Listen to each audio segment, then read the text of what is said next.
Hey guys, welcome back to Blue Dragon RPG. My name is John, and today I'm taking a look at the Starfinder core rulebook. I just picked this up the other day. My local games shop was having a sale, 20% off, and so I decided, you know, it's time. It's time to check out Starfinder.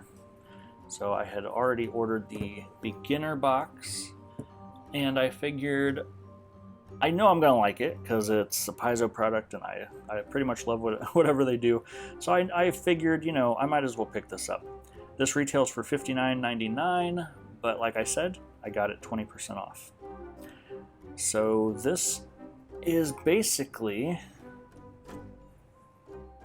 a sci-fi tabletop RPG. So that is kind of cool. It's kind of refreshing to see a science fiction tabletop RPG that is not Star Wars, because to be honest, I get kind of sick of Star Wars. I'm already not the biggest science fiction fan, but Star Wars, it kind of, I like the original trilogy, but it can really get on my nerves after a while, like the newer stuff. I don't know. It's really hit or miss for me. So, but I do like science fiction. So it's refreshing to see science fiction that does not have anything to do with Jedi. They get on my nerves sometimes. So this is the Pact Worlds system, which is awesome. I love that this is on the inside cover. Kind of a nice use of space there. And here is the core rulebook. So we've got Chapter 1 is an overview. Chapter 2 is character creation. Chapter 3 is races. So you've got androids, humans, Kasathas, Lashuntas, Shirins, Vesk, and Yasoki. I'm probably butchering those, but you know, these are sci-fi fantasy races, so I'm not going to be too hard on myself. Classes, you've got the envoy, mechanic, mystic, operative, soldier, Solarian, soldier, and technomancer. And then archetypes. Then chapter 5 is skills, chapter 6 is feats, chapter 7 is equipment, which also goes over vehicles, which I'm very interested in because I think that's like spaceships, maybe. Chapter 8, tactical rules. Chapter 9, oh, there we go. Chapter 9 is starships. So it covers space travel, building a starship, sample starships, and starship combat. So this is really what makes it unique for me, because we obviously don't get space battle in Dungeons & Dragons or Pathfinder, because it's obviously a fantasy. So chapter 10, magic and spells. Chapter 11, game mastering. So this book is just like Pathfinder core rulebook in that you have everything you need technically in this book. Well, besides, you know, you might want to pick up the Alien Archive. But yeah, so it covers game mastery and then the setting. So you've got information about the Pact Worlds timeline, the Pact Worlds, beyond the Pact Worlds, the Great Beyond, factions and organizations, faith and religion, and threats. And then Pathfinder Legacy. So it goes over legacy conversion and legacy races, which is kind of nice. And then we've got the glossary, inspirational media, index, character sheet, and starship sheet.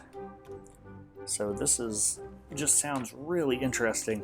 The artwork is incredible in this book. Look at that 2-page spread. Gotta love the artwork. So I'm not gonna flip through the entire book, but so here, let me see here. You've got character themes, which is cool. So the ace pilot, the bounty hunter, the icon, the mercenary, the outlaw, the priest, scholar, spacefarer, xenoseeker, and themeless. So themeless is kind of nice if you don't really know what you want your theme to be. You don't fit neatly into any of the above categories, or you see yourself as a blank slate. So that's kind of cool.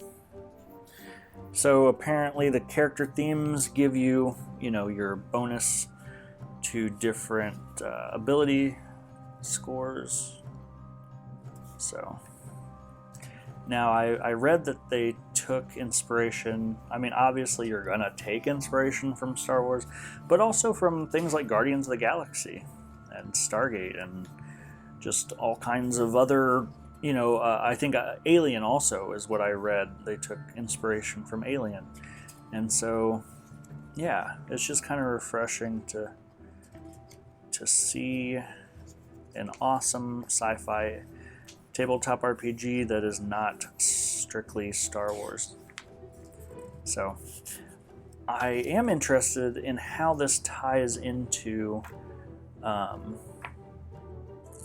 Pathfinder, because I have also read that Starfinder is in the same universe as Pathfinder, which I find kind of awesome.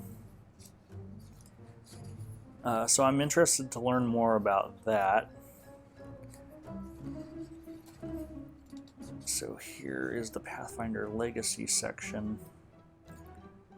So there's dwarves, elves, gnomes, half-elves, half-orcs, halflings.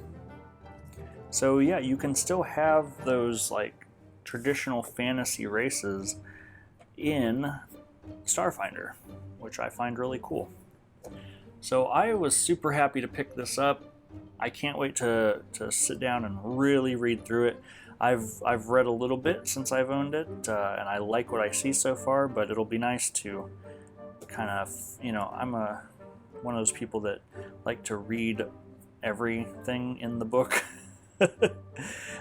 Even though it may take forever, I will eventually get through this, and then I can say that I have read through the Starfinder core rulebook.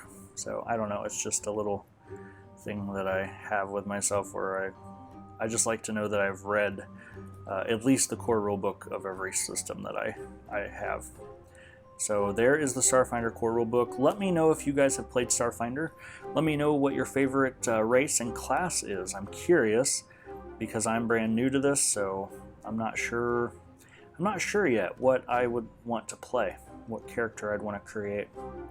But I do love the look of all of this, and this sounds great to me. I would be really interested in trying to find a Starfinder game locally to play. I really don't know anybody that plays this personally, but I'm sure that those people are out there. I just need to kind of put myself out there and see if I can find a group, I guess.